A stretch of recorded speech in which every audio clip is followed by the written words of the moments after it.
un petit temps de parole de chacun, d'environ un quart d'heure, et puis ensuite on essaiera d'avoir une discussion animée autour de tout ce que vous avez pu décliner lors de vos interventions. Je m'excuse si ce que je vais dire, c'est peut-être pas tout à fait au point. C'est la faute de Fabrice Xil. Donc à la base, je voulais simplement vous présenter un peu ce document que certains d'entre vous ont peut-être pu prendre hier et aujourd'hui, et je me suis dit peut-être vous n'avez pas eu le temps de lire tout depuis hier. Et donc je voulais faire une petite restitution du document. Mais comme, excusez-moi, j'ai un peu couru. Comme Fabrice a parlé de l'utopie, je reprends ce défi et je me dis parlons de l'utopie. Donc Paul Ricoeur nous dit que l'utopie est ce qui empêche l'horizon datant de fusionner avec le champ de l'expérience. Et l'utopie veut, comme dirait Théodore Adorno, de rendre attentif au fait que ce qui est n'est pas tout. Et moi je pense que, en tout cas c'est une hypothèse que je défends donc, à la fin de ce document, je pense que derrière l'idée et derrière les initiatives qu'on pourrait regrouper sous le label de Dementia Friendly Communities, des environnements qui accueillent d'une manière bienveillante les personnes atteintes de troubles cognitifs. Derrière toutes ces initiatives, me semble-t-il, se cache une utopie, c'est-à-dire un projet de société différente.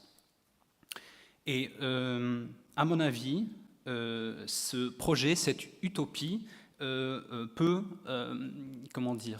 être mise au point par le mot d'ordre qui est l'autolimitation. C'est en cela que ces initiatives peuvent trouver des alliés. Moi, je pense en tout cas, dans les initiatives qui sont plus issues de l'écologie ou de certains mouvements en économie. Donc, je pense aussi que si on parle ici aujourd'hui sur les sociétés dementia friendly, on ne parle pas que de la démence, on ne parle pas uniquement des troubles cognitifs, mais on parle de tout un ensemble, d'un vivre ensemble. Donc pourquoi autolimitation? Donc par exemple, sur le niveau interindividuel, la rencontre avec une personne atteinte de troubles cognitifs nécessite quoi? Nécessite de laisser la place à la parole de l'autre, et ça d'une manière différente que ce qu'on a l'habitude de faire. Donc ça veut dire changer son attitude habituelle de parler, ça veut dire vérifier plus souvent si on a bien compris, ça veut dire ralentir sa façon de parler, accepter que les pauses qui sont habituellement plutôt courtes dans les échanges deviennent plus larges, plus grandes. Et donc, au lieu d'essayer de remplir à tout prix ces pauses qui sont parfois un peu gênantes dans l'échange avec une personne. L'autolimitation dans les échanges individuels n'est pas une chose simple parce que c'est contre notre habitude de parler. Et aussi, là je sors un peu le sociologue, assez souvent les échanges interindividuels sont quand même là pour monter sur la scène sociale, pour faire la représentation de soi, comme dirait le sociologue Erving Goffman. Donc l'autre, c'est ça l'idée de l'autolimitation, et je pense que c'est aussi là où cette idée peut se connecter avec l'exposé de Paul Lou de hier sur la reconnaissance. L'autre est cependant la source d'enrichissement existentiel, parce que sa façon de parler et de ce qu'il dit, il nous amène en un voyage dans les pays qu'on ne connaît pas. Et donc, il faut arriver à se auto-limiter à certains moments pour laisser la place à une personne qui a peut-être des difficultés de prendre la parole et de dire ce qu'elle a à dire. L'autolimitation, et après je m'arrête, comme c'était un peu improvisé, je ne vais pas remplir les 15 minutes. L'autolimitation que moi j'ai rencontrée dans les entretiens que moi je fais dans le cadre d'une enquête sur les petits commerçants de proximité, c'est aussi l'autolimitation du commerçant qui doit qui doit accepter que peut-être il y a des clients qui vont repartir parce qu'ils sont pressés, parce que la prise en soin d'une personne qui est atteinte de troubles cognitifs va peut-être faire que ce commerçant doit passer plus de temps avec la personne, doit accompagner la personne pour savoir qu'est-ce que vous voulez acheter, où est-ce que se trouve tel ou tel produit. Et dans les entretiens que j'ai eus, certains commerçants ont dit oui, c'est vrai que quand le magasin est plein et moi je suis en train de parler avec ce client, cette cliente, je vois bien que les autres s'énervent, je vois bien qu'ils repartent parce qu'ils sont pressés. Mais ça, là aussi, le commerçant doit en quelque sorte se auto-limiter, prendre son temps, ralentir. Et du coup, aussi accepter que le client qui a besoin de sollicitude et d'accompagnement est aussi un client avec des besoins spécifiques. C'est ce que je voulais dire, donc osons l'utopie. Merci beaucoup Sébastien, et puis d'avoir respecté une stricte cohérence entre ta pensée et tes actes dans une auto-limitation du temps qui nous manque toujours. Est-ce que l'un d'entre vous peut y aller ? Bonjour. Bonjour professeur, docteur, mesdames, messieurs. Je suis pilote Maya dans l'Aveyron et je voulais vraiment profiter de l'occasion qui m'est donnée pour remercier les partenaires du dispositif Maya. Ça prendra peu de temps, mais comme Sébastien a été plus court, j'en profite. Merci. Donc merci tout d'abord à la CNSA. Merci à la DGCS, à la DGOS, à la DGS. Merci à l'ARS, au DGARS. Merci au DTRS devenu DDARS et merci au DTRS devenu DDARS. Merci aux CG qui sont devenus CD.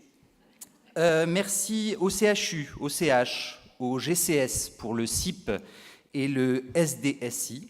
Merci au SSR, au CM2R, à l'USLD, aux EHPAD, aux EPA, à la MAPA, à la MARPA, au PASA, aux ESA. Merci à l'UCC, au RSNG, à l'ANSECLIC, à la MDA, à la MDS, au CLIC, au PIS, à la MDPH, au CMP, au CMS, au PSD, au DSD. Merci au CODERPA qui devient le CDCA. Merci à la MSA, la CPAM, la CRAM, l'OPCPA, l'OPRA, la CARMI, l'URSI, l'UNA, la FHF, la FHP, la FEAP. Merci au CDOM, au CDOI, aux URPS, aux SIAD, aux SAD, à l'EMG, aux GC, aux IDEL, aux IDEC, aux AS, aux AS, aux ASAPA, aux ASG. Merci aussi à la Maya, bien sûr, au TCS et au TCT. Merci au COPIL du PMND. Merci au PMND. Merci en tout cas de nous fournir également des outils que sont l'Interrail HC et CA, le GI, les PPS, le PSI et les PPA. Voilà, merci.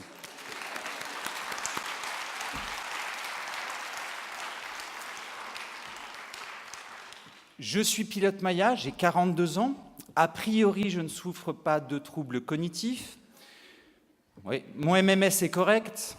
Je n'ai ni MAMA, ni CEP, ni SLA, ni Parkinson. Je ne suis même pas sous ALD. Et pourtant, j'en ai oublié. J'en ai oublié. Alors, blague à part, voilà le monde dans lequel je vis. Voilà le monde dans lequel les patients que nous accompagnons, ou les résidents, ou les usagers, ou je pourrais m'amuser comme ça tout au long de mon discours et je vous l'épargnerai. Je vais choisir des termes, tant pis si ce ne sont plus les bons. Le fils d'un patient m'a écrit une lettre un jour et il m'a dit « Voilà, je voudrais juste vous décrire le parcours de ma mère ». Et il a décrit le parcours de sa maman et il m'a cité 18 acronymes dont il n'avait jamais eu l'explication ou le sens. Blague à part, les gens que nous accompagnons sont confrontés à tous ces acteurs. Et derrière ces acronymes, je ne vais pas vous les détailler, derrière ces acronymes, il y a des institutions, il y a des hommes et des femmes que vous êtes, il y a des outils. Derrière chacun de ces acronymes, il y a des objets qui ont des temps différents, des langages différents, des moyens différents, des façons de prendre en compte, en charge, en soin, d'accompagner différentes. Mon boulot à moi, pas seulement, qui fait partie de l'innovation, je suis un dispositif Maya, je suis pilote Maya, je fais partie de l'innovation. Mon boulot à moi, c'est d'essayer de rendre tout cela cohérent face aux besoins des gens et aux besoins individuels des gens que nous suivons à travers la gestion de cas, mais aussi cohérent face aux besoins de la population de notre territoire Maya. Si ce n'est pas une utopie, une vraie utopie, comment concilier les temps d'une institution avec ceux d'un médecin généraliste, avec ceux d'une aide à domicile, avec ceux de la femme de monsieur, avec ceux de sa fille, avec ceux du voisin, avec ceux du facteur, avec ceux de l'épicier ambulant qui vient chez elle? Comment prendre en compte des besoins individuels et collectifs, donc comment faire rejoindre l'individuel et le collectif, alors, et j'espère que je ne choquerai personne, nous ne les évaluons pas. La plupart du temps, les besoins individuels ou collectifs, et j'aimerais ajouter à besoin espoir, envie, désir des personnes que nous accompagnons, ne sont pas évalués. Alors, évaluer, ça fait peur, ça fait systémie, ça fait standardisation, ça fait big data. Oui, c'est vrai. Mais cela dit, nous avons besoin, pour les prendre en compte, de les évaluer. En gestion de cas, on a pris l'habitude, et ce n'était pas une habitude, ancrée dans les mœurs quand nous sommes arrivés en gestion de cas, de faire participer de manière physique les personnes à toutes les discussions qui visent à prendre des décisions autour de leur situation. Donc quand on arrive à faire de la concertation au domicile des patients, avec leur épouse, leur fille, eux-mêmes, le médecin traitant, le médecin spécialiste, quand on y arrive, et tous les acteurs du domicile, qu'ils soient dans le champ social ou dans le champ sanitaire, on observe que, face à cette personne parfois démente, parfois avec des troubles du comportement, parfois incohérente, les discours, les acronymes, les prises de position évoluent, changent, s'adaptent. Et finalement, ce qui est pour moi important au niveau du pilotage du dispositif, cette expérience qui est pour moi une expérience éthique, petite, grande, je m'en fous, mais c'est une expérience éthique qui est l'adaptation du discours commun et de la prise de décision en commun à l'ensemble des éléments et des paramètres qui font partie intégrante de la décision. Ça, c'est quelque chose que les cliniciens qui sont dans les Maya, mais d'autres, connaissent. C'est quelque chose que nous essayons de porter à tous les niveaux du dispositif Maya, qu'il soit au niveau tactique, des opérateurs du territoire, qu'il soit au niveau stratégique, c'est-à-dire les décideurs et les financeurs, et les politiques. L'idée des dispositifs Maya est géniale. C'est quoi l'idée? Le concept théorique, ils ont été travaillés. Nous avions la chance de pouvoir expérimenter les dispositifs Maya avant de les mettre en œuvre. Ces concepts sont simples. Chaque acteur dans une situation a des actions qui sont interdépendantes des autres. Le médecin traitant, prescrivant des traitements, a une interaction forte avec l'aide à domicile ou avec les services sociaux qui devront trouver des aides financières pour adapter le logement, pour pouvoir permettre les soins qui sont prescrits par le médecin, etc. etc., etc. Ça s'appelle l'intégration. Alors, quand j'ai dit ça, j'ai parlé à une gestionnaire de cas à la pause et elle m'a dit « mais la première fois, je suis arrivé dans une situation, il y avait 12 intervenants. 12 intervenants qui ne se connaissaient pas entre eux. A fortiori, dont les personnes qui ont besoin de ces intervenants ne connaissent pas non plus. Tout ça pour dire que je n'ai pas de réponse, mais j'ai des questions. Comment concilier les temps aussi différents de tous ces acteurs? Comment les faire se rencontrer, se connaître, en dépassant les individualités?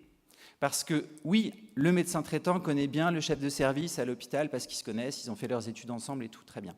Il y en a un des deux qui s'en va. Est-ce que la communication va continuer? Comment préserver les libertés individuelles et la liberté de choix des personnes, ou leur liberté de circuler, et les concilier avec les difficultés des aidants, les difficultés des services sociaux ou des aides à domicile? Comment pouvoir trouver des solutions? La créativité, c'est certain, l'innovation et une petite dose d'utopie, voire de subversion, comme on la pratique à l'EREMAND, sont des bases de travail.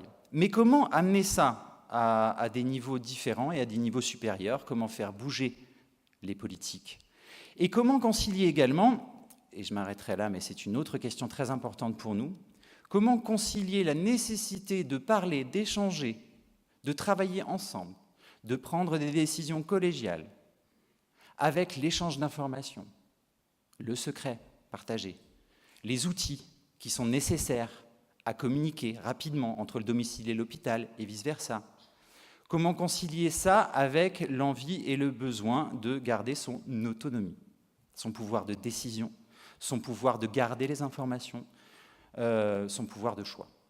Voilà. J'ai une dernière chose à dire avant de quitter la salle.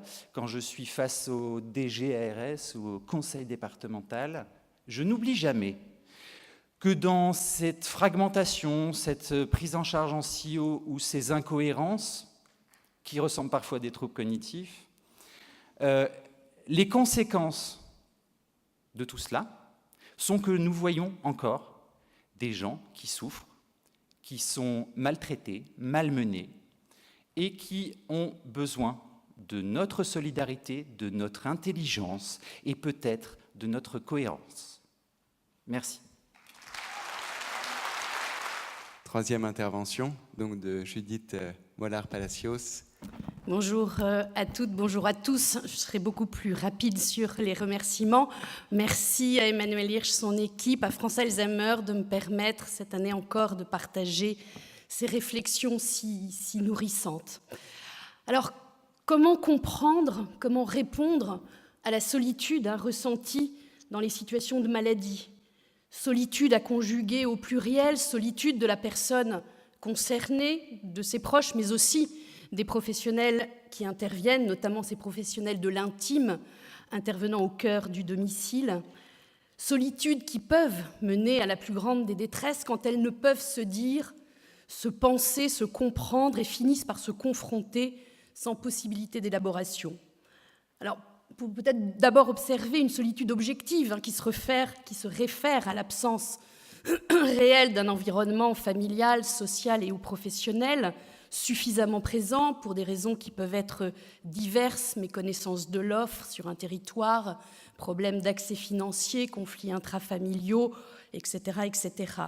Et cet état de solitude réelle va conduire à un isolement social, provoquant une souffrance sociale, traduisant bien entendu le manque d'une relation à autrui. Mais il peut aussi jouer comme un signal d'alerte et aussi motiver le sujet, la personne, à aller chercher et à demander de l'aide. Cette absence de soutien social est à distinguer du sentiment subjectif de solitude, c'est-à-dire le fait de se sentir seul et d'en souffrir malgré la présence effective d'autrui auprès de soi. Peut-être ce sentiment subjectif est à mettre en lien avec le type de relations d'attachement qui se sont mises en place dès la toute petite enfance, le premier objet d'attachement étant la mère ou la personne qui joue ce rôle et qui va déterminer la façon dont nous allons ou non nous sentir en sécurité dans la relation à autrui, et ceci tout au long de notre vie. Attachement, un besoin humain inné qui correspond donc à ce besoin de protection qui dure toute la vie. Et on voit que l'histoire relationnelle d'attachement vécue dans l'enfance entre une personne et son parent influence ainsi la façon dont, une fois adulte, il va le concevoir lui-même, la façon de prendre soin des autres et également la façon dont il accepte d'être pris ou non en soin par l'autre. Dans le contexte de la maladie, la personne confrontée à la maladie réactive ainsi son système d'attachement premier dans un contexte de vulnérabilité pour répondre à un besoin de sécurité affective, physique, mais aussi identitaire. Le corps devient alors le lieu d'incarnation non seulement de l'identité, de l'histoire du sujet, mais aussi de l'histoire de ses relations, puisque c'est à cause de sa fragilisation que le besoin d'étayage sur autrui va ressurgir de façon cruciale. Le monde qui l'entoure doit alors être capable de restaurer un contenant psychique qui peut être devenu plus perméable, plus fragile. Mais avant même que les besoins corporels s'expriment dans l'évolution de la maladie, le sentiment de solitude de la personne peut être lié aussi à l'impossibilité de parler l'expérience de ce qu'il vit. Il me semble pourtant impératif, et ça a déjà été dit beaucoup, mais de rendre visible, lisible, audible cette parole de la personne malade, plutôt que de penser ses besoins et ressentis à sa place, sans prendre la peine de l'interroger et de lui offrir un espace d'expression. Les prises de parole publiques, et Jacques Frémontier nous l'a rappelé hier, sont plus fréquentes depuis plusieurs années, mais doivent aussi être facilitées dans l'espace privé, même si, bien entendu, et Catherine Olivet nous l'a rappelé, le droit de ne pas savoir, de ne pas se dire à soi-même et aux autres, reste évidemment à respecter, à protéger. Cependant, pour certains, nommer les choses, c'est aussi la possibilité de tenir à côté de soi la maladie et ses effets, de trouver peut-être les moyens d'une cohabitation avec elle. Si la parole est empêchée, inaudible par l'entourage, cela va entraver toute possibilité d'élaboration autour notamment du trauma de l'annonce et ne permet pas d'accéder à des comportements adaptatifs et de résilience. Là, je voudrais donner la parole à Béatrice, qui participe à un groupe d'échange à France Alzheimer Vendée et qui a pour habitude d'écrire ce qu'elle va pouvoir dire au moment de l'échange avec les autres. Elle dit « C'est au fur et à mesure que la maladie avance que l'on voit le tiroir se coincer, les pensées s'envoler, la solitude s'installer, même entourée de personnes à votre écoute et attentionnées. On se sent un peu seul avec 3 personnes, moi avant, Madame Hals, moi maintenant. Et c'est moi maintenant qui ne va pas bien, car c'est là que je ne me reconnais plus. Je cherche toujours le moi d'avant, et Madame Hals, qui est là comme une petite voix intérieure, pour vous faire déraper et descendre l'escalier de la vie. Elle vous envoie souvent à la cave, même si on essaie d'atteindre la première marche pour en ressortir. Quand la petite voix s'éteint, de temps en temps, on revient à la surface. » Alors la métaphore utilisée par Béatrice est très parlante pour nous traduire ce sentiment d'envahissement de la maladie à l'intérieur de soi, mettant en danger son moi identitaire, son moi propre, une Madame Hals qui l'habite et contre laquelle elle ne peut pas toujours lutter, une malade Hals qui l'éloigne de son moi d'avant et qui l'isole d'elle-même. Et peut-être d'ailleurs on peut, par rapport à ce que Paul Loup a pu nous dire hier, de cette existence d'une double identité, l'identité personnelle et l'identité de malade, qui doivent réussir, chacune d'entre elles, à trouver une place et une cohabitation possible. Donc on le voit bien, la maladie et son cortège de pertes altèrent le sentiment d'identité, attaquent l'estime de soi et la confiance en soi nécessaire au sentiment d'exister. Cependant, ce sentiment d'être, s'il est fragilisé, si indéniablement il subit des transformations, ne disparaît pas même avec l'évolution de la maladie si on sait le soutenir. Ce qui peut aider à ralentir, repousser cette perte du moi et de son narcissisme, c'est la possibilité de se sentir humain, vivant et désiré. Autrement dit, le besoin de se sentir attaché et investi. Et là, je voudrais citer Gérald, qui participe à un groupe que j'anime, où nous réfléchissons à la co-construction d'un dispositif d'accompagnement des personnes en début de maladie. Il dit « Conserver sa dignité, c'est pour moi essentiel. Qu'est-ce qui embellit les hommes ou les femmes, si ce n'est leur personnalité et leur caractère ? C'est ce qu'il faut soutenir pour que chacun garde sa dignité. La personnalité et le caractère, c'est le fondement de chaque être humain. Les moindres attentions sont importantes. Si vous savez que Madame Untel, sa fleur préférée, ce sont les violettes, ce n'est pas la peine de lui offrir un bouquet de marguerites. La reconnaissance alors de la valeur de la personne, le regard porté sur elle, laissant de côté le déficit, la perte et au contraire soutenant la créativité sont déterminants. Et la manière, et Sébastien vient d'en parler, dont nous nous positionnons dans la relation à elle, dans une position ni de sachant, ni une position de surplomb, va également, mais une position de curiosité, d'aller à l'aventure, va également engager une toute autre voie du côté des possibles. Gérard encore nous dit « Les orthophonies sont d'une très grande utilité. Ils vous replacent dans quelque chose qui est admissible, alors que sans ça, vous êtes face à quelque chose d'inadmissible. Vous avez du mal parfois à vous placer là où les professionnels vous placent. Ils ne vont pas vous dire « vous n'êtes plus bon à rien, vous n'avez plus votre mémoire », mais ils vous font bien comprendre que vous ne retrouverez plus rien d'avant. Tant qu'on ne vous propose pas ce côté noir, cela va bien, vous vous en sortez. C'est important que l'on nous montre que l'on peut encore faire des apprentissages, que l'on est encore capable de quelque chose. Nous voyons bien à quel point la personne fragilisée par sa maladie prend un risque à engager une relation à autrui et quel courage il lui faut aussi pour ne pas choisir la position du retrait. Le risque de n'être ramené qu'à sa condition de malade, d'empêcher d'assister. Je cite là une autre personne, « Il faut que je ressente un fil conducteur avec la personne que j'ai en face. Si le fil est souple, le courant passe facilement et je communique avec plaisir. J'explique ma situation, mon état de pensée. Si je sens que le fil est tendu, j'essaie quand même de dire les choses, mais si un grain de sable se met dans la conversation, Madame Hals prend le dessus et sans savoir pourquoi, les émotions remontent petit à petit, le tiroir se coince et là, c'est plus la peine.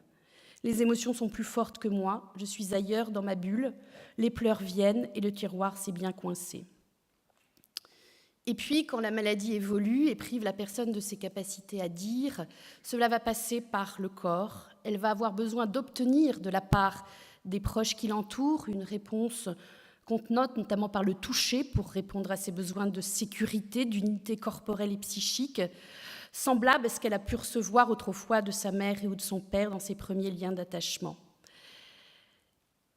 Je donne la parole à Sophie qui a accompagné son père malade et qui dit « Mais derrière ces constatations cliniques, il y a une personne, sa présence qui perdure malgré la maladie, un amour infini aussi, et l'étincelle du regard qui se refuse à s'éteindre.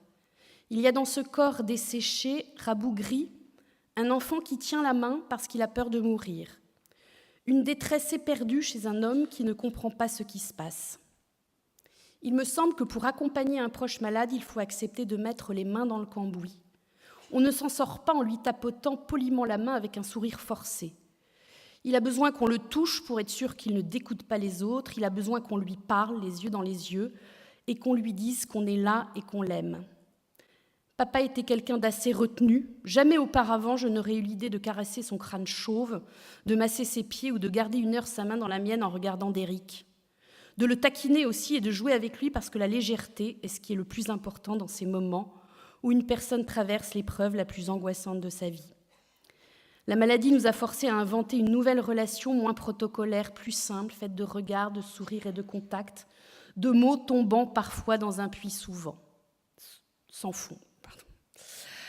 Alors il n'est pas toujours aisé pour le proche d'opérer ces transformations relationnelles ou d'abandonner son armure, décrite par Pascal-Antoine hier, et prendre le risque, comme le dit encore cette fille, de balayer tous ces a priori, de retirer la carapace qu'on se construit au fur et à mesure de la vie.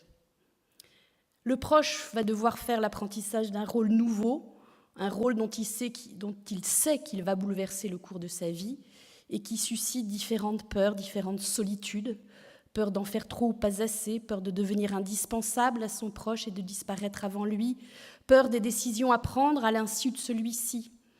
En effet, l'aidant va se retrouver de fait dans une position de surplomb vis-à-vis de son proche qui peut créer des tensions fortes et génère souvent un sentiment de culpabilité. Éprouver aussi une certaine peur à devoir adopter une attitude répressive avec son conjoint ou parent, attitude qui semble s'exercer contre la personne et donc s'opposer à l'amour qu'on lui porte. C'est d'ailleurs la raison pour laquelle certains aidants repoussent toute prise de décision, notamment celle d'une entrée en établissement particulièrement coûteuse, et laissent les événements du réel l'imposer d'eux-mêmes. L'aidant familial peut également s'inquiéter de ne pas savoir répondre correctement aux besoins de son proche, de ne pas être suffisamment bon, et le lien privilégié et intime entre l'aidant et l'aidé va pouvoir le conduire à garder l'exclusivité des soins au risque de se priver d'une aide extérieure jugée intrusive, en mettant en place des conduites d'anti-séparation comme le retrait dans une relation symbiotique.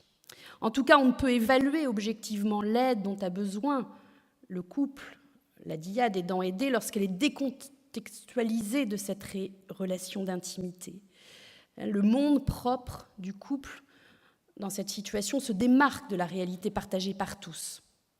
Et l'attachement doit être envisagé pour chacun des partenaires, puisque ce que l'on nomme communément dépendance d'une personne aidée à son aidant est en réalité une relation d'interdépendance dans laquelle chacun construit la relation.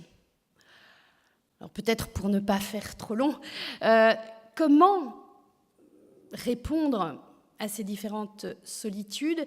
Et est-ce que répondre à ces différentes solitudes, c'est entre autres faire appel aux solidarités?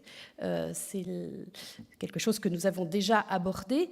Et donc de favoriser les espaces d'échange, faire circuler la parole, oser nommer l'innommable des peurs à venir, des peurs sur l'avenir, créer des solidarités entre les proches, entre les personnes concernées, créer des solidarités avec la cité, avec les lieux culturels, avec les organisations sportives.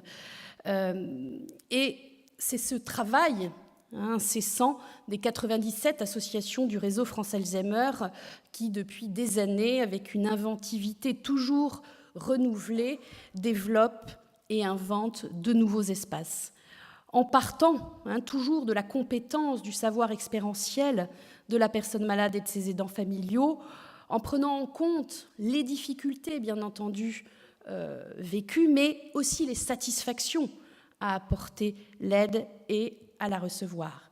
Donc il s'agit de proposer des dispositifs de soutien qui ne se réduisent pas à prévenir l'épuisement de l'aidant en l'encourageant seulement à faire appel à de l'aide extérieure, mais ils doivent également lui permettre de devenir plus compétent, de trouver des réponses aux problèmes qu'il rencontre et de donner du sens à son engagement en construisant une relation de complémentarité avec les aidants professionnels.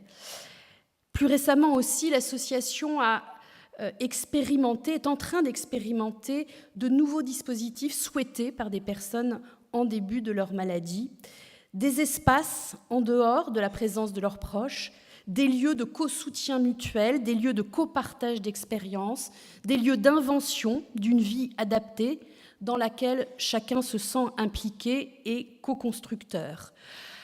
Il y a différentes expériences qui ont été menées, notamment dans la Drôme par exemple, avec la constitution de groupes d'entraide mutuelle de personnes atteintes de la maladie d'Alzheimer sur le modèle de ce qui existe au niveau du handicap. Ces groupes autonomes s'autogèrent avec la présence, bien sûr, de professionnels et de bénévoles, mais où il y a une construction de ce que l'on a envie de faire ensemble, de se dire ensemble, avec des projets comme de partir, passer 3 jours dans un gîte, et ce sont les personnes elles-mêmes qui construisent leur voyage. Nous sommes également là à l'initiative de construire un programme, le terme est à revoir, mais d'éducation thérapeutique du patient, pour proposer en effet, dès l'annonce diagnostique, un espace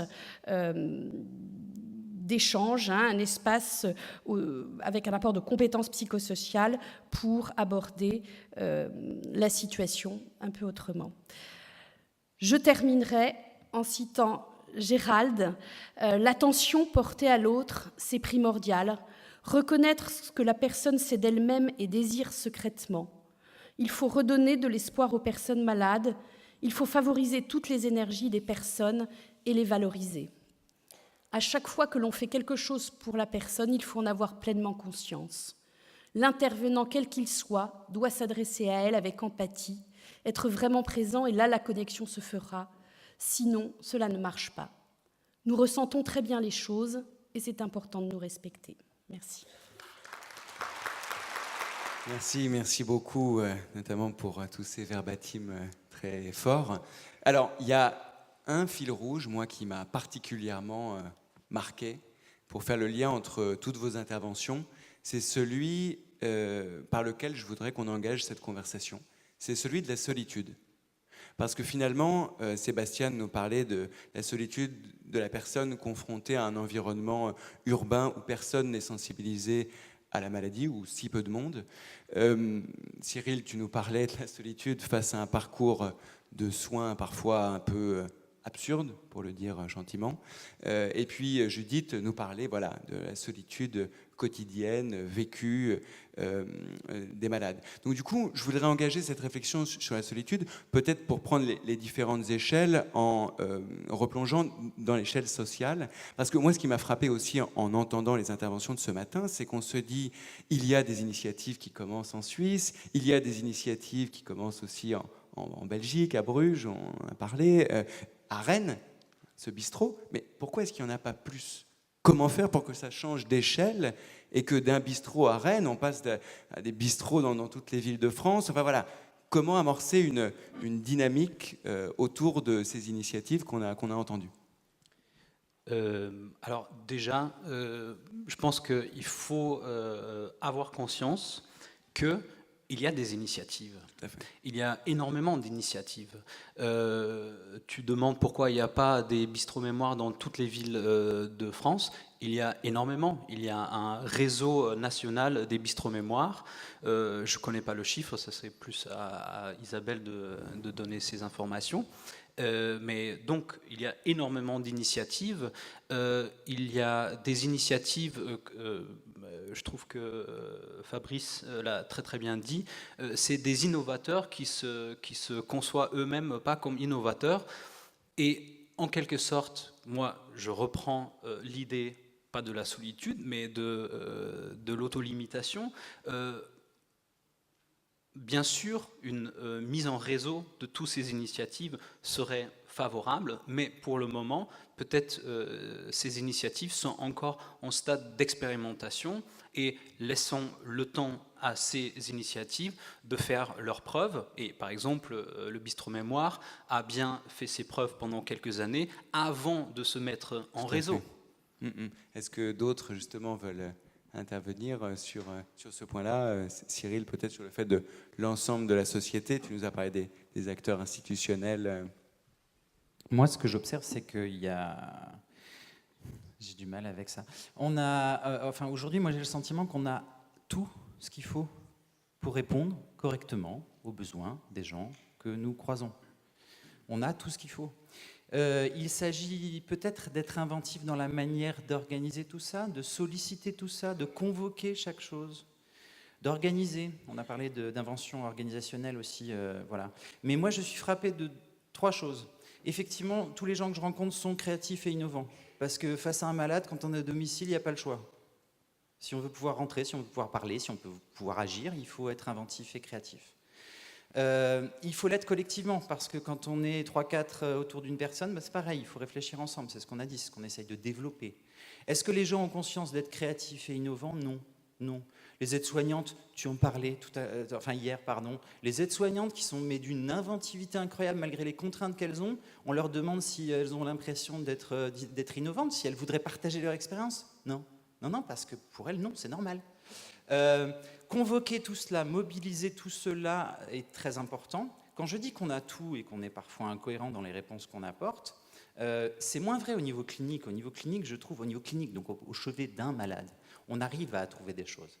Quand il s'agit d'écrire un cahier des charges, de respecter les contraintes de l'ARS avec les financements du conseil départemental et de trouver les autorisations, etc., là, ça devient plus compliqué. Et là, on a besoin du soutien de réseaux, de mise en réseau, de spécialistes, de juristes par exemple, de spécialistes de demande de subventions, etc.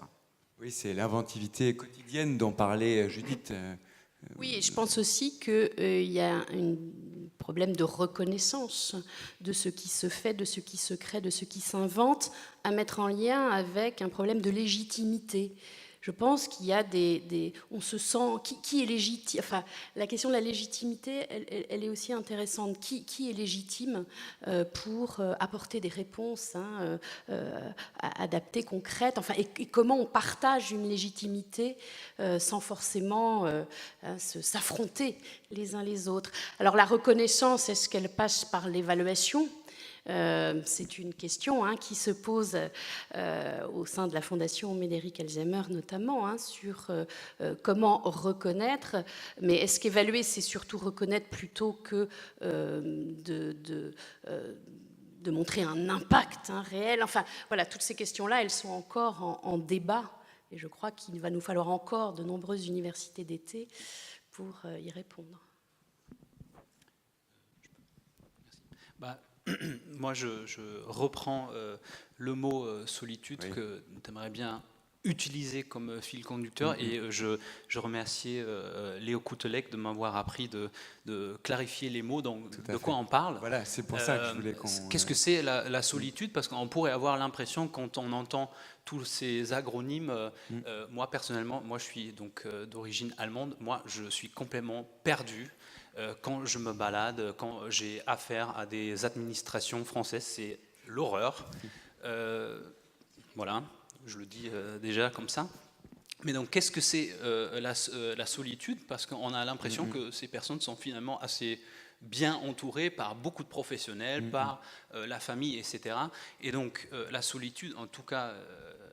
comme l'avait défini le sociologue Norbert Elias, était la solitude, c'est le fait d'être détaché, d'exclu, d'être mis à distance par un groupe de référence. Ça ne veut pas dire d'être exclu de tous les liens sociaux possibles, mais d'un groupe de référence, c'est-à-dire un groupe avec lequel on partage les mêmes idées, avec lesquels on fait des actions, avec lequel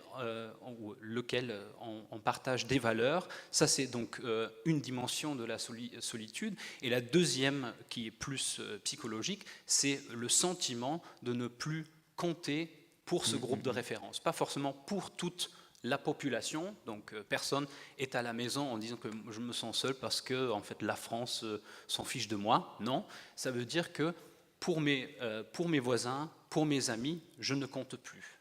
Donc je pense que ça, ce serait un élément de précision de quoi on parle quand on dit solitude. Alors justement, pour sensibiliser les voisins, les amis et la société dans son ensemble depuis le plus jeune âge, je voudrais partager avec vous, j'ai une petite fille de 4 ans, et dans les livres qu'elle a ramenés de la bibliothèque l'autre jour, il y avait un livre qui s'appelait « Le renard qui perdait la mémoire ». Un livre d'ailleurs qui a connu un très grand succès en Allemagne. Et donc ma petite fille lit ça, au début comprend pas trop, l'histoire donc d'un renard extrêmement vaillant qui petit à petit va se retrouver à ne plus savoir pourquoi est-ce qu'il est au milieu du terrain de chasse, voilà, qui petit à petit va se rendre compte, je ne sais plus ce qu'il faut chasser, donc il va se mettre à bouffer des murs, etc. Les autres s'en rendent pas compte parce que quand il bouffe des murs, il se blesse et les autres renards se disent « Ah, dis donc, il a dû manger un certain nombre de petits lièvres, etc. » Et ma fille me posait tout un tas de questions, elle me disait « Ah, mais c'est possible comme ça de... » Et alors, ma question, c'est, on parlait d'initiatives autour des commerçants, etc. Est-ce qu'il n'y a pas un gros travail aussi autour des plus jeunes à faire, voilà, depuis le plus jeune âge, finalement, par des livres, des dessins animés, peut-être? On ne connaît pas bien les jeunes, nous. On connaît bien les vieux, mais on connaît moins les jeunes. Je vais me permettre de répondre. Ce qui est certain, c'est que le mot pédagogie, il est prononcé souvent ici, mais dans nos travaux aussi, il est fondamental. Il y a de la pédagogie à faire à tous les niveaux, auprès des médecins, auprès des spécialistes, auprès des institutions, auprès des scolaires, des enfants. On a parlé d'intergénérationnel. Oui, il y a de la pédagogie à faire. Il y a de la pédagogie à faire pour que, justement, la maladie, les symptômes, ce qui se passe ne soit plus si effrayant. La parole des malades d'Alzheimer, qu'elle soit rendue... alors portée individuellement et évidemment valorisée dans la famille et auprès des professionnels, mais qu'elle soit publique, qu'on arrête aussi, parce qu'on parle énormément de la maladie d'Alzheimer et des maladies neurodégénératives, mais est-ce qu'on en parle bien? Est-ce qu'on en parle justement? Est-ce qu'on en parle avec les émotions qui permettent d'appréhender les choses? Je pense que ça doit se développer, et ça se développe. Et puis je pense aussi que les générations avançant, ça se développera de plus en plus. Et à mon sens, si je puis me permettre, j'en profite vite fait, l'innovation, elle viendra, la mobilisation de tous nos systèmes complexes et lourds, elle viendra des gens et des malades eux-mêmes. Nous, notre génération, on n'acceptera pas ce qui se passe aujourd'hui, enfin je pense, je l'espère. D'ici là, nous aurons à cœur d'avoir fait évoluer les choses, mais pas que pour les patients qu'on suit, pour nous-mêmes quand on y sera dans quelques années. Oui, dans Est-ce qu'on en parle bien, il y a la question de la légèreté aussi. Exactement. Enfin, moi, je voudrais juste réagir. France Alzheimer, depuis quelques années, a développé des partenariats en région et à Paris avec des musées. À Paris, Palais de Tokyo, Musée Picasso, etc. Et du coup, c'est des dispositifs qui permettent à des couples, des personnes malades et leurs aidants, de profiter de visites et d'ateliers. Et les médiateurs culturels, qui sont de jeunes gens, qui ont entre 25 et 30 ans, nous, on avait imaginé qu'il fallait les prévenir, apporter une formation, leur apporter un certain nombre de conseils. Et en fait, enfin, voilà, je crois qu'il faut de la légèreté, c'est-à-dire ne pas dramatiser. Les choses sont simples. Il n'y a pas l'envie de partager de ces médiateurs, de partager ce qu'ils savent, suffit grandement à faire que la relation et finalement, ils ne savent plus au final qui est la personne malade de son aidant, et peu importe. Donc je pense que parfois, nous aussi, on a des représentations un peu anxiogènes à notre insu, en pensant que c'est tellement compliqué de communiquer avec personne. Il faut faire attention de ne pas dire, de dire. Bon, je crois peut-être qu'il faut qu'on revoie tout ça. Oui, alors il y a la question, effectivement, dans ce changement de paradigme, y compris chez ceux que tu décrivais là, c'est-à-dire la fille qui se retrouve et qui dit « mais voilà, mon père a changé, et ben c'est pas grave finalement, je vais changer et on n'avait pas tellement l'habitude de, moi ça m'a beaucoup touché, c'est-à-dire de se toucher, on fonctionnait pas tellement comme ça, mais on va passer à autre chose en fait. C'est un peu une manière pour chacun de s'investir de ces questions-là en fait. Je pense tout ce qui se dit est très juste. Seulement, je pense que là où on risque peut-être d'être mal compris, mal entendu, dans toute cette dimension de dédramatisation, de dire finalement c'est assez simple, etc. C'est pas du tout pour nier toutes les difficultés, bien sûr, dont on a beaucoup parlé. les situations difficiles que peuvent éprouver des personnes qui vivent à la maison, déjà les personnes qui sont atteintes eux-mêmes de la maladie, leurs proches, mais également des aidants professionnels. Donc, mais je pense qu'on a beaucoup entendu le discours que c'est difficile, c'est lourd, c'est insupportable, etc. Et que actuellement, on vit une tendance un peu inverse de finalement, ça peut être léger, ça peut être assez simple. Et je pense que le but, c'est de trouver un équilibre entre ces deux discours qui ne s'excluent pas, en fait. Et qu'il puisse y avoir une alternance. Ah, une invitée mystère. J'ai demandé l'autorisation avant, vous avez peut-être remarqué, je me suis mise au genou d'Emmanuel pour obtenir l'autorisation. C'est avec grand plaisir que nous vous accueillons dans la discussion. Voilà, je voulais juste vous offrir, vous avez vu depuis hier, j'offre des mots comme ça. Alors, il y a un mot que je voudrais déjà en tout premier, parce qu'il a été récemment prononcé par Cyril, qui est le mot pédagogie. Toutes ces innovations, on voit, en fait, elles sont bien plus riches que vous ne l'imaginez à l'échelon de la France. Le problème, c'est qui est à l'origine de l'innovation.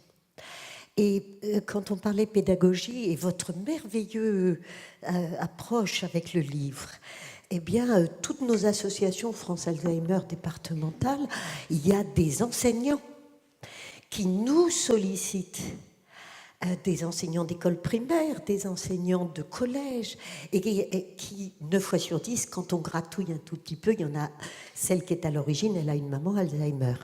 Et donc, qui nous sollicitent en disant, est-ce que vous voudriez venir faire une intervention à l'école, dans le collège, et parler, parce que nous avons dans nos élèves des enfants qui ont une grand-mère malade, qui sont directement... Donc toute la question, elle n'est pas simplement d'être en réseau et de savoir...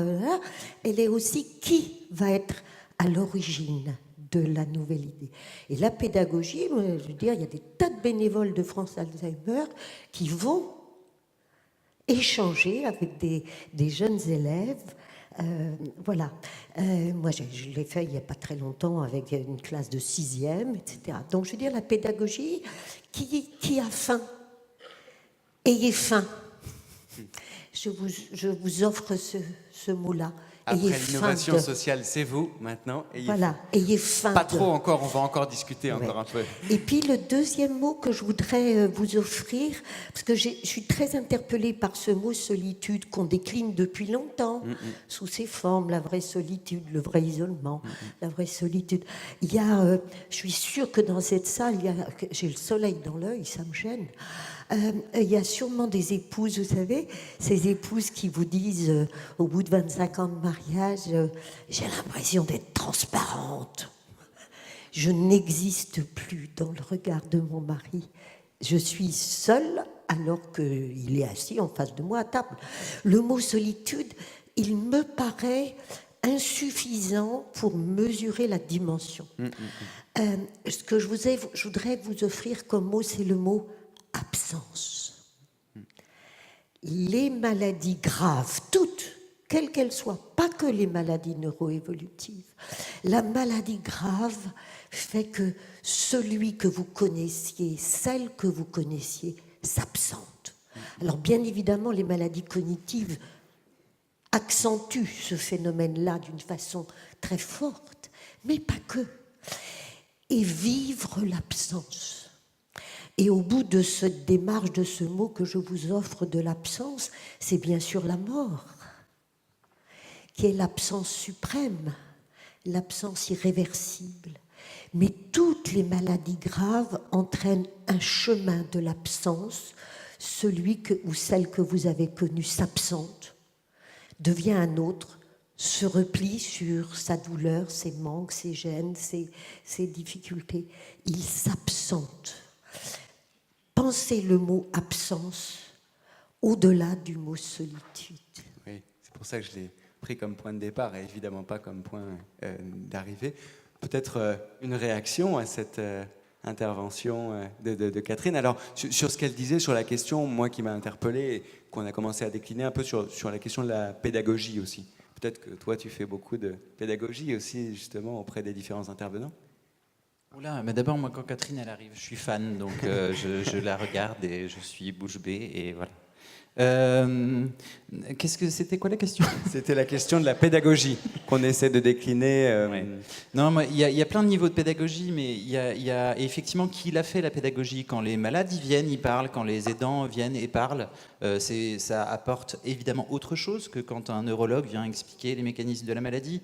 Et pourtant, à mon sens, il faut les deux, voire les trois, ou les quatre, ou les cinq. Moi, je suis frappé encore de voir. Alors, mais je vis en Aveyron. Voilà. Je suis frappé de voir que quand on parle maladie d'Alzheimer, on parle encore de démence sénile, et puis non, ça se diagnostique pas, et puis non, c'est pas la peine de faire des tests, et puis non, c'est pas grave. De toute façon, il est vieux, alors c'est pas dramatique. Moi, je vis dans ce monde-là encore, qui paraît archaïque.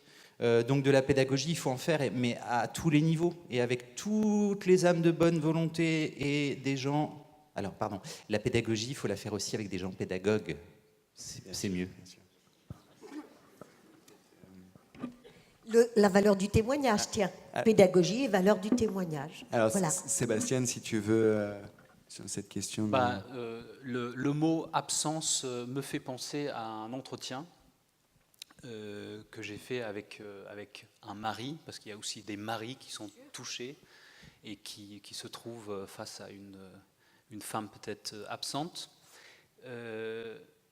Quand j'ai fait l'entretien avec un monsieur qui a accompagné sa femme atteinte de la maladie, je lui demandais de décrire un peu sa vie familiale, sa vie conjugale avant la maladie. Et c'était un monsieur qui a à peu près 75 ans, à peu près, je ne me souviens plus trop. Et sa réponse, c'était « Qu'est-ce que vous voulez que je vous dise ?» C'était